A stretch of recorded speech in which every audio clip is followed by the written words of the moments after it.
An attribute of God that is very attractive is his compassionate nature.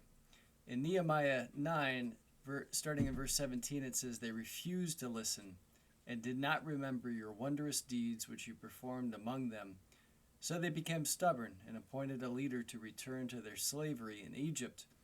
But you are a God of forgiveness, gracious and compassionate, slow to anger and abounding in mercy, and you did not abandon them, even when they made for themselves a calf of cast metal and said, 'This is your God, who brought you up from Egypt,' and committed great blasphemies. You, in your great compassion, did not abandon them in the wilderness.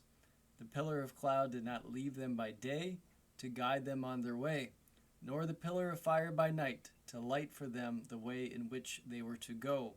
Instead, you gave your good spirit to instruct them. You did not withhold your manna from their mouth, and you gave them water for their thirst." So again, in this is the compassion of God. This being the Israelites, after being brought out of Egypt, obviously many of them were disobedient, never truly believed in the goodness of God, and trusted him. And he could have destroyed them, and Moses intervened on their behalf so that he didn't. But ultimately, he was compassionate to them. And not only that, but he gave them good things. As it says in verse 20, "You gave them your good spirit to instruct them, and you did not withhold your manna from their mouth, and you gave them water for thirst." So the Lord is very compassionate. And so how are we to respond to his compassion?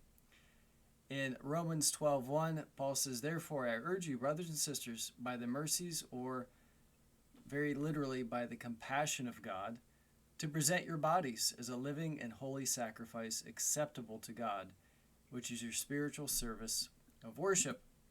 In Philippians 2, Paul says, "Therefore, if there is any encouragement in Christ, any consolation of love, any fellowship of the Spirit, if any affection and compassion, make my joy complete by being of the same mind, maintaining the same love, united in spirit, intent on one purpose, doing nothing from selfish or empty conceit, but with humility consider one another as more important than yourselves.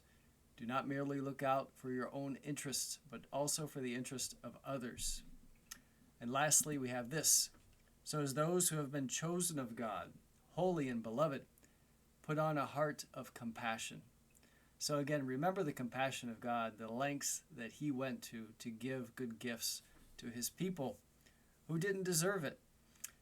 Put on a heart of compassion, kindness, humility, gentleness, and patience. And I think of the Lord on the cross, even being compassionate in that moment. "Forgive them, Father, for they know not what they do." Bearing with one another and forgiving each other, whoever has a complaint against anyone, just as the Lord forgave you, so must you do also. Take care.